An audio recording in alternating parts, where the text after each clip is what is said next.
Hello everyone, कैसे हैं आप सभी लोग। आशा करते हैं आप सभी लोग अच्छे होंगे और अपनी प्रिपरेशन कर रहे होंगे लगातार। तो आप लोगों के लिए हम लाए हैं क्लास 10th इंग्लिश क्लास 10 जिसका कोड है 817 BL। और ये सेट है हमारा 5वां। अभी 2 सेट और लाऊंगा, 6ठा और 7वां। यदि आप 7 सेट कर लेते हैं तो आपके 20 MCQ तो सही ही जाएंगे, बिल्कुल करेक्ट जाएंगे 20 MCQ। और प्लस 40 मार्क्स आपके और मतलब कंप्लीट होंगे यदि आप बताई हुई थ्योरी भी कर लेते हैं। तो इतने हो जाएगा 40, 30, 70 और 30 नंबर विद्यालय से मिलेंगे, यानी 90 प्लस नंबर आपके यहाँ पर बनने वाले हैं। आप लोग यदि हमारे बताए हुए 7 सेट कर लेते हैं, जिसका ये 5वां सेट है, इसके पहले के 4 सेट नहीं देखे चैनल पर जा करके ज़रूर देख लीजिए। चलिए स्टार्ट करते हैं देर ना करते हुए। सबसे पहले देखिए पार्ट पहला जो आएगा उसमें क्या करना पड़ेगा, ये पैसेज पूरा पढ़ना पड़ेगा। वो पैसेज आपके बुक से भी हो सकता है और आपके बुक से नहीं भी हो सकता है, ये बाहर से भी हो सकता है। ठीक, ये वाला पैराग्राफ, और इसको पढ़ करके नीचे के आंसर जो है आपको यहाँ पर जो है देने होते हैं। कौन से आंसर? क्वेश्चन नंबर 1 से 3 तक, बस 3 क्वेश्चनों के आंसर देने होते हैं। जैसे यहाँ पे लिखा है, Ishwar Chandra Vidyasagar was a man of exemplary character though a great scholar विद्वान he was not all of proud on the contrary he was very modest he was an extremely dutiful son and ये पूरा आपको पढ़ना है। और पढ़ने के बाद में यहाँ पर आराम से पहला क्वेश्चन यहाँ पे, हाउ डिड विद्यासागर, ठीक, क्रिस, देखो, चेरिश फॉर हिज पेरेंट्स। तो यहाँ पर क्या है, विद्यासागर के चेरिश। तो यहाँ पर आपको शब्द यही आपको ढूंढना है पेरेंट्स के बारे में। तो यहाँ पर आप चले आएंगे तो कहीं ना कहीं आपको मिलेगा, ये देखिए एक शब्द मिला है, ग्रेट रिवेंस, हिज पेरेंट्स मिला, ग्रेट रिवेंस। तो यहाँ पर देखिए ग्रेट रिवेंस, ये देखिए ग्रेट रिवेंस, चिरिस्टेड, ठीक, हिज पेरेंट सेम मिल गया ना। तो 1 का हो गया डी विकल्प। आप देखते हैं दूसरा क्वेश्चन। अगला है हाट डिड ही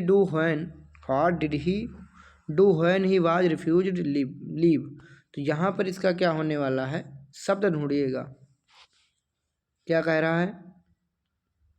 आगे जब उसको पढ़ेंगे तो कह रहा हाट डिड ही, हाट माने क्या, डिड ही माने वह, डू व्हेन करेगा जब, ही वाज रिफ्यूज्ड लीव जब उसने उसको छोड़ा, रिफ्यूज्ड माने शरणार्थी को छोड़ा।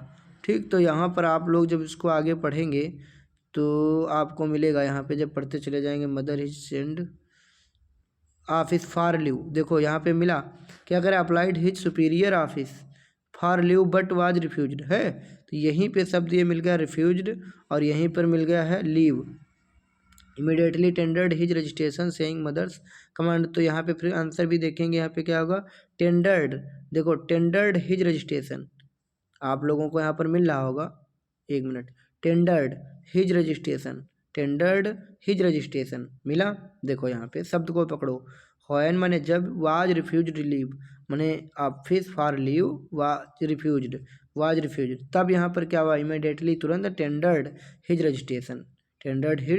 रजिस्ट्रेशन तुरंत ही इसका मिल गया। अब देखते हैं नेक्स्ट क्वेश्चन। ये तीनों प्रश्न इसी पैराग्राफ से मिलेंगे। व्हिच वर्ड, वह शब्द, इन द पैसेज, इस पैसेज में, मतलब जो ऊपर पैसेज दिया गया है, is the opposite of disappointed meaning का आपको अपोजिट ढूंढना है। डिसअपॉइंटेड मीनिंग का आपको अपोजिट ढूंढना है, यानी उल्टा ढूंढना है।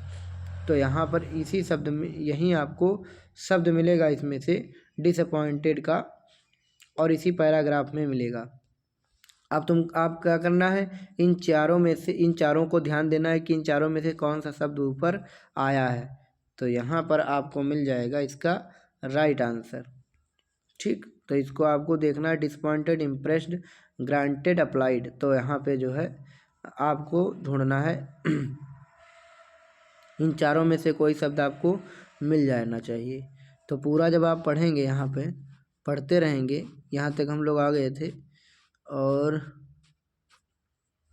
पूरा यहाँ पर पढ़ेंगे, विद्यासागर थ्रू ग्रेट स्कॉलर, यहाँ पे पूरा पढ़ते चले जाएंगे तो कहीं ना कहीं उन चारों में से एक शब्द आपको मिलना चाहिए। तो ध्यान रखेंगे यहाँ पे, immediately tender, registration saying mother, command, important, the service, impressed. देखो इम्प्रेस्ड शब्द मिल गया, यहाँ पे देखेंगे इम्प्रेस्ड वर्ड मिला, इम्प्रेस्ड, ठीक, इम्प्रेस्ड ही इसका जो है क्या होगा, अपोजिट मीनिंग होगा। तो इस तरीके से तीनों आंसर कर लेंगे।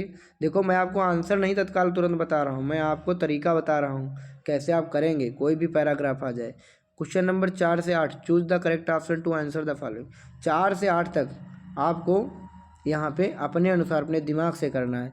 The principal will have, principal यानी क्या होता है, प्रधानाचार्य, will have left the college मैंने विद्यालय छोड़ चुकेंगे, बिफोर द टीचर्स मैंने अध्यापकों के क्या होगा, अध्यापकों के पहुंचने से पहले। ठीक, तो क्योंकि बिल तो लगेगा नहीं, बिल तो एक बार लग चुका है, हैव भी नहीं लगेगा, हैव भी एक बार लग चुका है, इसे पहचानो। और यहाँ पर बिल हैव भी नहीं लगेगा क्योंकि बिल हैव भी लगा हुआ है, तो इसलिए सिंपल यहाँ पर आएगा। देखो टीचर्स रीच, क्योंकि फ्यूचर जो होता है, फ्यूचर परफेक्ट यहाँ पर है और यहाँ पर रहता है प्रेजेंट इंडेफिनिट, तो यहाँ पर क्या आएगा, क्रिया में CIS भी नहीं आएगा और ING तो आएगा ही नहीं, थर्ड फॉर्म भी नहीं आएगी, तो इस तरीके से भी इसको पकड़ सकते हो, यहाँ पे रीच हो जाएगा। अगला देखते हैं, वन हु, वह जो, रिमेंस अब्सेंट विदाउट परमिशन, जो मतलब बिना परमिशन के अब्सेंट हो जाए, फ्रॉम ड्यूटी मैंने अपनी ड्यूटी से इज कॉल्ड, उसको क्या कहते हैं, उसको हम लोग क्या कहते हैं। ठीक, तो उसका होगा तुरंत। ठीक, ट्रुअंट, ट्रुअंट भी कह सकते हो इसको, या तुरंत याद कर लीजिए इसको हिंदी में। वैसे तुरंत नहीं है लेकिन ये तुरंत टाइप का है, तो आपको इसको तुरंत से ही याद कर लीजिए कि जो है वह जो मतलब बिना परमिशन के अपनी ड्यूटी से छोड़ दे, तो उसको हम लोग क्या कहेंगे कि तुरंत उसने छोड़ दिया। फिलहाल ये तुरंत नहीं है, मैंने पहले बताया, तरीका है याद करने का। ठीक, तो ये दो आंसर हमने बता दिया। अब नेक्स्ट देखते हैं, रीअरेंज। यहाँ पे क्या करना है, फिर से इसको अरेंज में करना है। The following word cluster to make meaningful sentence, ताकि जो है अर्थपूर्ण वाक्य बन जाए, अर्थपूर्ण वाक्य बन जाए, इस तरह से आपको इसको सजाना है। तो देखिए, ये पहली बात तो क्वेश्चन वर्ड है, तो सबसे पहले आएगा होयर ही, तो होयर होयर सब में है। फिर होयर के बाद में क्या आएगा, फिर देखो क्वेश्चन वर्ड आ गया, इसके बाद में सहायक क्रिया IJM आर आएगी, तो आर आएगा क्योंकि आर ही इसमें दिया है। ठीक, होयर है फिर आर हो जाएगा। बाकी देखो प्यूपल आ गया तो ये तो गलत ही हो गया, इन आ गया, ऑन आ गया, तो इसी तरीके से गलत हो गया। बी विकल्प यहीं से पकड़ लिया गया, होयर आर, प्यूपल, फिर सब्जेक्ट आएगा, फिर क्रिया में ING आएगा, फिर इन एरो ऑन द रोड, फिर ऑब्जेक्ट आएगा, तो यहाँ पर ये हो गया बी विकल्प। ठीक, अगला देखते हैं, which of the following word is misspelled, इसमें से कौन है जो जिसकी मीनिंग गलत लिखी। अब ये तो आपको याद होगा तभी आप कर पाएंगे। जैसे इसमें सिस्टम सही लिखा है, एग्रीएबल सही लिखा है, सक्सीजर सही लिखा है, लेकिन असिमुलेट यहाँ पे गलत लिखा है, और यही मीनिंग मिसस्पेल्ड है और यही राइट आंसर होगा, और वहीं आपको सिगोला ब्लैक करना है। नेक्स्ट देखते हैं, fill in the blank, fill in the gap with the suitable proposition, में प्रीपोजिशन में बनना है। शशांक इज नोन, शशांक जानता है, क्या मतलब शशांक जानता है मेरे बारे में, तो टू मी यहाँ पे आएगा।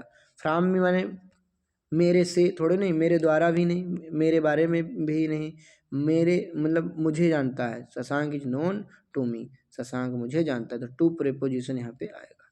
अब आ जाइए क्वेश्चन नंबर 9 से 10, मैंने दो क्वेश्चन फिर ऐसे ही आएंगे जो पैराग्राफ से आएंगे। Read the passage given below the, choose the correct option to answer question that follow. फिर से ये आपके मतलब बुक से भी हो सकता है और बिना बुक से भी हो सकता है। इस पूरे पैराग्राफ को पढ़ना है और यहाँ पे आंसर देने। क्या लिखा है, narrator could not C anything outside the aeroplane because, इसका क्या होगा अब इसी में से ढूंढेंगे, देखेंगे। करें narrator could not C anything outside the aeroplane because, तो इसी तरीके का शब्द यहाँ पे देखेंगे। तो यहाँ पर देखेंगे इनसाइड द क्लाउड, एक मिनट, यहाँ जब पढ़ेंगे तो inside the clouds everything was suddenly black, it was impossible to see anything outside the aeroplane, the old aeroplane jumped. तो यहाँ पर देखो एरोप्लेन से एरोप्लेन ही तो लिखा है, कुड नॉट मतलब नरेटर कुड नॉट सी मतलब नहीं देख सका, एनीथिंग माने कुछ भी, आउटसाइड माने चार बाहर की तरफ, एरोप्लेन के, बिकॉज क्योंकि, एवरीथिंग वाज सडनली ब्लैक क्योंकि अचानक से सब कुछ क्या हो गया था, काला हो गया था, अचानक से सब कुछ काला हो गया था, इसीलिए बाहर वो है जो नहीं देख सका। अगला क्या है, अलॉन्ग विद, एक minute, along with the compass other instruments where also, मतलब बिना कंपास के अन्य उपकरण जो हैं वो सब कैसे हो जाएंगे, तो यहाँ पर पढ़ेंगे द ओल्ड, ये तो हो गया air. I looked the compass, यहाँ पर देखो कंपास से स्टार्ट हो गया। I could not believe my eyes, मेरी आंखें विश्वास नहीं कर सकी। The compass was turning round and round and round, मतलब बार बार कंपास की सुई राउंड कर रही थी, मतलब घूम रही थी। Was dead, it would not work. The other instruments, मतलब अदर इंस्ट्रूमेंट वर सडनली डेड, अचानक से क्या होगा। आई ट्राई टू रेडियो, मतलब अगर कंपास की सुई ना हो तो सारे इंस्ट्रूमेंट कैसे माने जाएंगे, डेड ही माने जाएंगे। तो देखो शब्द आपने देख लिया और यहाँ पर आपने पकड़ लिया और इसका आंसर डेड हो जाएगा। अगला देखते हैं क्वेश्चन नंबर 11 से 13। Choose the correct option to answer the following questions, यहाँ पर भी चूज करना है आपको क्वेश्चन के आंसर। क्या लिखा है, one that lovely, one that on that lovely autumn day I was by my daughter Janani. तो यहाँ पर इसका राइट आंसर क्या हो जाएगा, अकम्पनीड। ये आपके बुक से बुक में आपने पढ़ा होगा, कोई पैरा मतलब पार्ट लेसन पढ़े होंगे और वहाँ पे ये शब्द आएगा। अगला है otters are found in large numbers in the, और इसमें क्या भरा जाएगा, नियर बसरा टाउन इन इकरा। ये आपके मतलब बुक से है, बुक के पार्ट से लिया गया और इसका होगा मार्सेज। अगला देखते हैं, the life of mortals in this world is troubled and grief and with pain. तो ये क्या होगा, ये होगा फील्ड, ये क्या होगा फील्ड। अगला देखते हैं, read the given extract and choose the correct option to answer the following question. He hears the last voice at night the patrolling cars and stars with his brilliant eyes at the brilliant stars। ये poem पढ़नी और right answer लिखना। Whose noise is heard at night to, इसका right answer क्या होने वाला है, तो यहाँ पर आप लोग पढ़ेंगे ही hears the last voice at night. ठीक, नॉइस इज हियर, यहाँ पर नॉइस वाली चीज़ें दी गई हैं। द पेट्रोलिंग कार्स, यहाँ पर क्या हुआ, ऑफ द पेट्रोलिंग कार्स यहाँ पर भरा जाएगा। ठीक, अब देखो अगला जो है, अगला क्वेश्चन है, हाउ डज ही स्टार्स मतलब stare at the brilliant star. तो यहाँ पर क्या होगा, ब्रिलियंट स्टार मिला, he start at the brilliant stars, क्या हुआ, shares with his brilliant eyes. तो यहाँ पर क्या होगा, इसका right answer with his brilliant eyes, यही लिखा है ब्रिलियंट आइज ब्रिलियंट स्टार मिल गया तो ब्रिलियंट आइज बचा। तो चलिए ये भी आंसर हो गया। आप 16 से 20 choose the correct option to answer following question. For how many days the was Tiki not given food. तो ये भी क्वेश्चन आपके मतलब पाठ में पढ़ाया गया है और वहीं से ये लिया गया है। फॉर 2 डेज इसका होगा। अगला है, who had pointed contents of a fox. तो इसका क्या होगा, Max. How did Mr Hall hear all of a sudden. तो इसका भी क्या होगा आंसर, इसका होगा हियर डे स्निफ। तो ये आपके बुक से ही पढ़ाए गए पाठ से आया है। Who loaned the diamond necklace to Mme Loisel. तो इसका क्या होगा, इसका होगा आपका यमी फॉरेस्टर। अगला है, who performed the opening ceremony of the girls school in Bholi's village. Bholi के गांव वाला, तो यहाँ होगा तहसीलदार।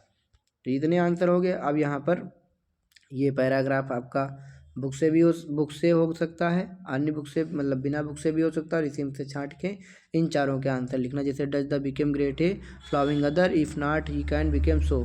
तो यहाँ पर इसका पहले ही आंसर यहाँ पर लिखा होगा। ठीक, यहाँ से ढूंढ करके अपना जो है छांट करके इसमें से आंसर लिखने होते हैं।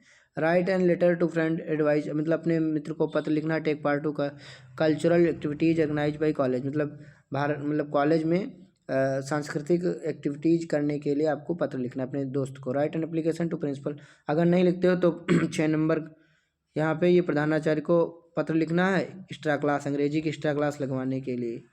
और यहाँ पर 80 से 100 शब्दों में यहाँ पर पूरा यहाँ पर आर्टिकल के बारे में लिखना है। अगला है question number 4, rewrite the following sentences by changing into indirect speech. तो इसको इनडायरेक्ट स्पीच में बदलना है। शीतल सेड टू स्टूडेंट्स, अभी मैं आपको करके दिखा दूंगा। Change the following passive voice, इसको पैसिव वॉइस में बदलेंगे। और ये क्वेश्चन नंबर सी नंबर है, I am a Mr S C from the Meerut college Allahabad. ठीक, म्यूर कॉलेज इलाहाबाद। और ये इसका मतलब स्टोरी है। ये अभी मैं चारों क्वेश्चन का बताऊंगा आपको। पहले आप क्वेश्चन देख लीजिए। ये 3 नंबर का प्रश्न है, ये आपकी बुक से है।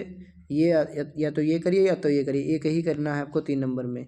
यहाँ पर यही चीज़ इसमें भी है, क्वेश्चन नंबर बी का एक ही करना है। फिर ये क्वेश्चन नंबर यहाँ पर एक करना है, दोनों में से 60 नंबर का है, 60 शब्दों में है, मतलब एक 4 नंबर का है। अगला देखते हैं क्वेश्चन नंबर 7 में भी यही चीज़ करनी, एक की कहा ही लिखना है। चाहे तो ये क्वेश्चन का फॉग के बारे में लिखे 3 नंबर में, या फिर आपको 4 लाइनों की पोएम लिखे जो इस प्रश्न पत्र में ना आई हो।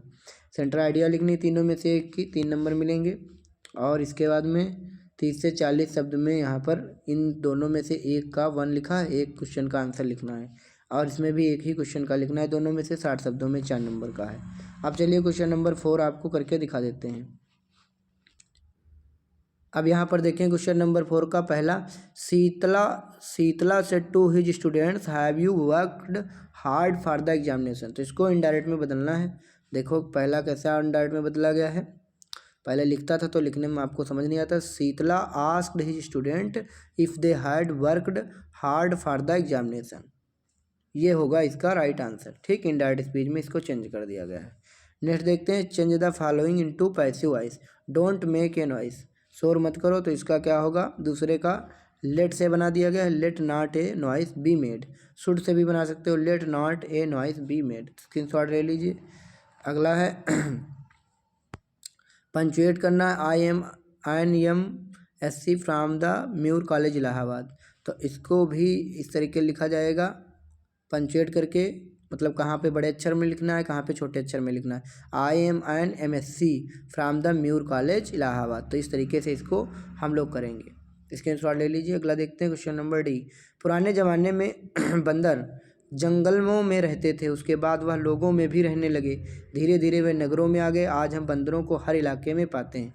पुराने ज़माने में बंदर जंगलों में रहते थे, तो यहाँ पर देखिए, an olden times monkeys use to live in forest. पुराने ज़माने में बंदर जंगल में रहते थे या रहा करते थे, तो यूज टू लगता है। अगला, उसके बाद वह लोगों में भी रहने लगे, तो इसका क्या बनेगा, आफ्टर दैट, उसके बाद they started living among people as well, उसके बाद वे लोगों में भी रहने लगे। अगला क्या है, धीरे धीरे वे नगरों में आ गए, धीरे धीरे वे नगरों में आ गए, तो क्या होगा इसका, slowly they came into the cities, वे नगरों में आ गए। अगला क्या है, आज हम बंदरों को हर इलाके में पाते हैं, तो इसका क्या होगा, टुडे वी फाइंड, आज हम पाते हैं मंकीज यानी बंदरों को इन एवरी एरिया। साथियों यहाँ पर हमने पूरा करा दिया है चैप्टर। मिलते हैं आपसे नेक्स्ट वीडियो में, तब तक के लिए धन्यवाद। Thank you so much.